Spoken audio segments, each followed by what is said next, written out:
Colorado's local governments could lower taxes without waiting for the state to act. They could, but almost all will not. Denver's headed for record evictions. Help is coming next year, but it's already run out for the people facing eviction at the holidays. Her husband's body was sold. Years later, she got it back. 6 years was too long to wait to bury my husband. Our work this week to help veterans with disabilities explore Colorado's outdoors with the help of adaptive equipment. And don't tell me the younger generation doesn't appreciate service and sacrifice. To be able to honor people who have served for me in our country, I think that's great news. We will never let you leave here feeling discouraged at the end of the week, because this is next. Happy Friday. Get comfortable, let's talk. Because there is a question that keeps coming up, so we should discuss it. Why is it that just because our property taxes are going up 30, 40, 50% next year, why is it that local governments need a 30, 40, 50% increase in money? Ruth, Larry, Tom, Pam, Wayne, others of you have asked. Marshall Zellinger has your answer. When you get your next property tax bill in the mail, none of the money will go to the state. Yet state lawmakers are the ones trying to tweak the math to reduce the increase your next bill will show. Your property tax dollars go to local governments where you live, your city, your county, your school district, and any number of 4,000 special taxing districts. But for those districts to determine the mill levies that will ultimately add up to your total property tax bill, they need to know if the state is going to make some of your property's value tax-free or lower the assessment rate that helps determine your property's taxable value. Local governments, the 4,000 plus out there, are being asked to do a math equation for which they don't have a key variable to do the equation on. Ginny Pingino worked with local governments for 2 decades, and we took your questions to her. Just because your property value went up 40%, why do local governments need 40% more also? Why not lower their mills, which would lower your property tax bill? Not all local governments are going to find themselves in the position where they can lower their mill levy. A good example would be schools. The bulk of most people's property taxes go to their local school district. But for almost every school district, local property taxes do not provide enough money based on the dollar amount they're supposed to receive per pupil each year. The state is supposed to backfill the difference, and next year will be the first year the state provides 100% backfill since 2009. Smaller districts like fire protection districts, library districts, and water and sanitation districts, those might have more flexibility, but the impact on your property tax bill would not necessarily be significant. Local governments have modified their mill levies downward in a temporary fashion so that they can make sure that the amount of revenue that they're bringing in corresponds with what they need to pay the bills of society and what the community is expecting of them. Pingino estimates that 60 to 70% of a property tax bill is unlikely to be modified with any kind of mill reduction, meaning the rest, 30 to 40%, might have flexibility. Some districts are bound by a state law that limits year-to-year increases to just 5.5%, so that could limit the increase of certain people's property tax bills, but many districts have waived that limit. I would think that if for no other reason than to make like an ideological statement about values, that there would be some governments in Colorado that would want to go ahead with this right now and say, you know what, we don't need all this extra money. We are going to take in less. But they can't do it without the math. And if the state's going to make some of it tax-free of your property value and reduce this percentage, they don't know that end bulk number based on all the properties in their district. This is how much we might be able to get if our mill is this. They can't do it, and they're going to have to rush to do it by December 15th is their deadline, I think, to set their mills. So they're kind of hosed right now by state lawmakers because they were planning a yes on HH budget and a no on HH budget. So it's like, oh, we have our no on HH budget. But now the lawmakers are going to change the math again, so that no on HH budget is out the window. What could go wrong with complex numbers and rushing? I'm a journalist. Marshall, thank you. The legislature's special session can just deal with tax fixes for next year. They can't put together like a 10-year plan. But options beyond next year are already being proposed. And you're going to hear some pretty interesting stuff, like the idea of significantly raising property taxes on vacation rentals. Under this plan, taxes for those properties would be assessed at a much higher rate, about 27%, compared to the 6% rate for residential properties. The proposal would apply to homes rented out for multiple short-term stays that add up to more than 90 days in a calendar year. The committee that advanced this proposal recently heard overwhelmingly negative testimony from short-term rental owners. They say that local governments already restrict and tax their properties to the hilt. Supporters of this bill say that it would increase local property tax revenues by an estimated $371 million in 2026. The number of Coloradans who are currently suing Xcel Energy for the Marshall Fire, it's turned into a concern for Xcel shareholders. On their latest investor call, Xcel was pressed about the risk of a big judgment and also what the company's doing to reduce the risk of starting wildfires.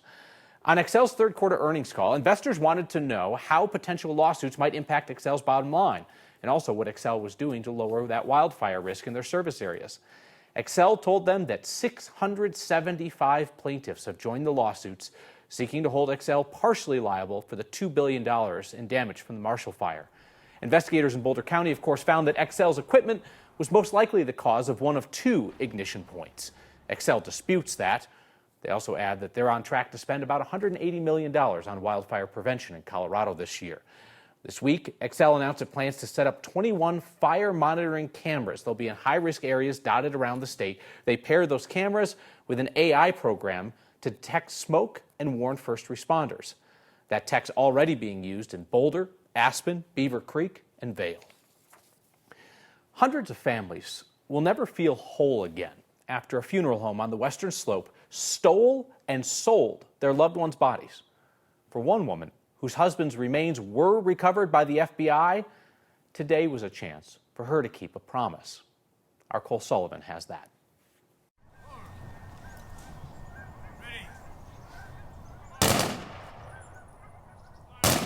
The sounds of tradition echo every day at Fort Logan National Cemetery. The final toll of military life feels familiar. The tradition and the history that's contained in a national cemetery. You know, we're all here for you. Oh my gosh. But the path here was surreal for Danielle McCarthy. No, there is nothing traditional about this story other than guy meets girl, girl and guy fall in love, and embark on a journey. She lost her husband David 6 years ago. Then she worried his body was gone forever. The funeral home I used to cremate my husband did not. They dismembered and sold his body parts without me knowing, without my family. This impacted 800 other families. The two individuals who did this are finally serving time that they deserve. The FBI couldn't track hundreds of the stolen bodies, but they found David. And I don't know what made us special to get him back. So, ladies and gentlemen, if you would please follow me inside. The other families can't keep the promise Danielle fulfills today. We're assembled here today to pay a lasting tribute of respect to our departed comrade. She's finally saying goodbye. Let us pray for our comrade David McCarthy Jr. Finally, able to follow the tradition her husband wanted. On guard. He's in arms. We have the President of the United States Army, and a grateful nation. Please accept this flag as a symbol of our appreciation for your honorable and faithful service.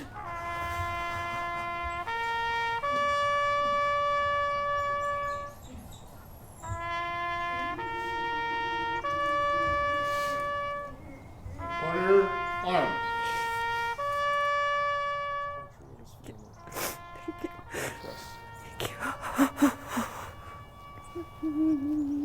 Forward march.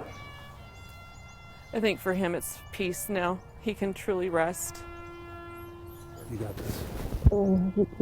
At last, surrounded by family and friends, Danielle's promise to David is kept. I love you so much.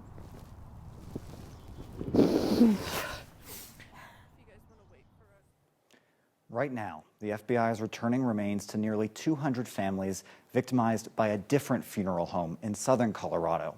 Danielle and the other Sunset Mesa victims have reached out, offering to guide them on this horrific journey they know firsthand.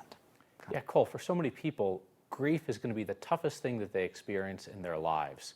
And just the torture that these funeral homes have put these families through, making a horrible process worse or drag out for years. There's no luck in this story, but if there was, Danielle would count. She's one who got her loved one's remains back.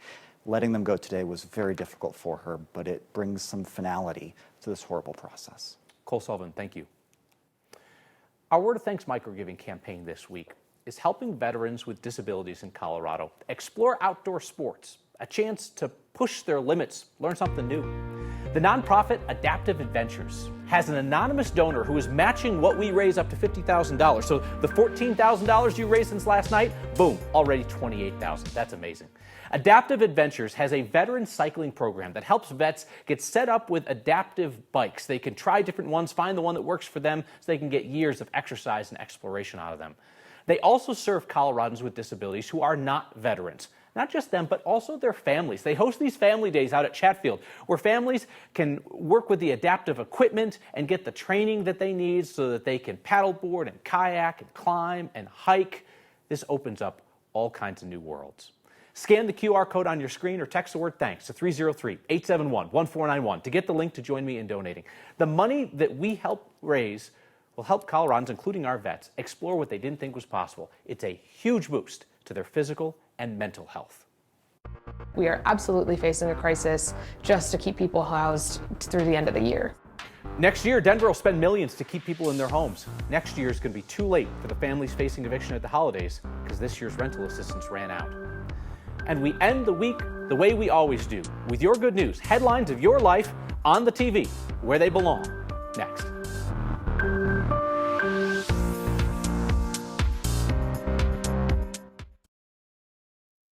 So many families in Denver have faced the threat of eviction this year. The city has run out of money for rental assistance. City Council and the mayor have a multi-million-dollar package to help people next year with their rent. Our Kelly Rinke explains the more pressing concern, the evictions that loom now before the holidays. This is an investment in the security of our neighbors. Denver did something unprecedented on Monday. Council and the mayor agreed to allocate $29 million to help people pay rent in 2024. These funds will help prevent thousands of evictions in 2024, and it is significant progress. But as the city forecasts hope for next year, there's worry for the families who need help now. So it's amazing what we've set ourselves up for in 2024, but we are absolutely facing a crisis just to keep people housed through the end of the year. Alina Rodriguez at Community Economic Defense Project helps people facing eviction in Denver. She thinks November and December could get bad because federal and local money for rental assistance this year have run out. What does it mean for those people? It means that for families facing eviction in Denver, they are on their own. The pot is empty, the portal is closed. Because more money won't be available until January, Rodriguez is concerned we'll start to see more families experiencing homelessness. As recent data shows that the number one type of household most likely to be evicted is one with children. The city expects to see a record high 12,200 eviction filings this year, breaking the peak of 10,000 in 2010 during the Great Recession. It's why city leaders took action this week to keep people housed. Emergency rental assistance is necessary to stop the flood of Denverites falling into homelessness in the first place. Help is coming. Rodriguez says it just won't be soon enough for some. Yeah, I think we are staring down the barrel of a crisis that housing advocates knew was coming. For Next, I'm Kelly Rinke. Of course, happening at the same time is the fact that Mayor Johnston is trying to house 1,000 people by January, folks off the streets and into shelter. Denver's Housing Stability Department says the number of people experiencing homelessness in the city went up by more than 20% from 2022 to 2023.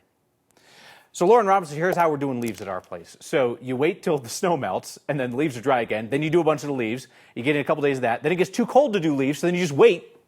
And then it gets warm again, and then you run out there and you do the leaves again this weekend. Well, yeah, we're going to have that roller coaster of temperatures continuing as we move into the week. We did see some snow in some places earlier in the week, and then we go into next week, and we're going to be approaching 70 degrees. So our up and down roller coaster continues. Right now, we're at 38 degrees at DIA. Clear skies, just a tad bit of cloud cover out there. Winds coming in from the southeast at around 7 miles per hour. And as we take a look at our HD Doppler radar, to the south, we did see some light snow showers in New Mexico, but Colorado has been been dry and sunny all day long. This afternoon, we saw temperatures right around where we should be this time of year in the middle 50s, but those temperatures are going to continue to climb as we make it through the weekend and into next week. Overnight, we're going to see those temperatures drop into the upper 20s, 27 degrees expected in Denver. Tomorrow, we're going to see those highs in the upper 50s, so our slow rebound continues. But take a look at this 7-day forecast. Veterans Day, upper 50s, middle 60s for our Sunday. We climb into the upper 60s by Tuesday and Wednesday, and I think these days, even some areas could see 70 degrees. All the while, no precipitation in sight. Sunny skies throughout the entire 7-day forecast.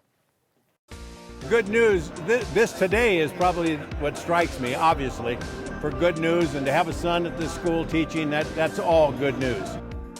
And a whole slew of thank yous being offered. Sincere thank you is always good news for everybody involved. We got a bunch of them next.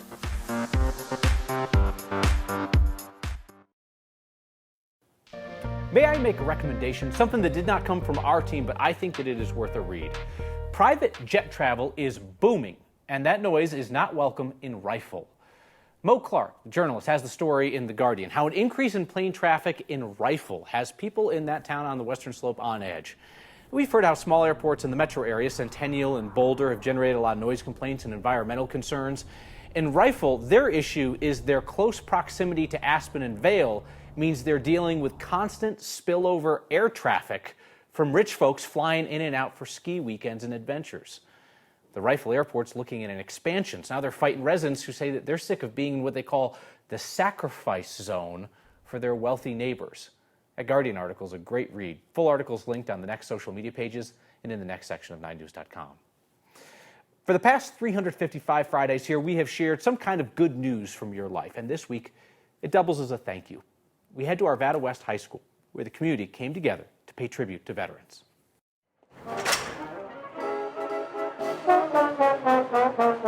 My good news is not only do we get to execute this event today, to be grateful for these interactions that I'm having with all these veterans.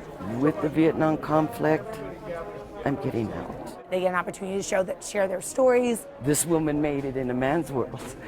You know what I mean? My good news is that I work in a building that values and honors kids in a way that is so special to me as an educator. To be able to honor people who have served for me in our country, I think that's great news, is that we're celebrating all these amazing people. My good news is to see all these people honoring, you know, the men and women that have served. The good news, this today is probably what strikes me, obviously, for good news, and to have a son at this school teaching, that's all good news. The good news, I love the fact that they hold these kinds of events because you get to meet so many great people. The weather is beautiful today. The mountains just got some snow, which is wonderful. It is great to be alive.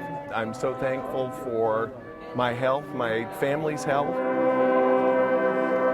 That was too many good newses, wasn't it? Please join me in giving them yet one more round of applause for their service. No such thing as too many good newses. It's pretty thoughtful feedback tonight. That's next.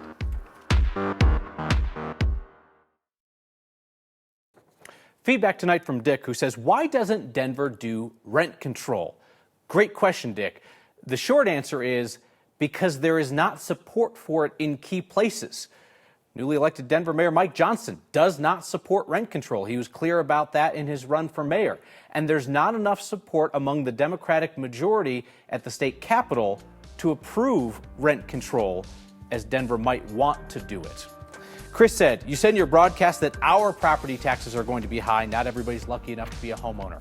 Absolutely correct, Chris. Of course, renters see the pass-through effects when their landlords pay more as well.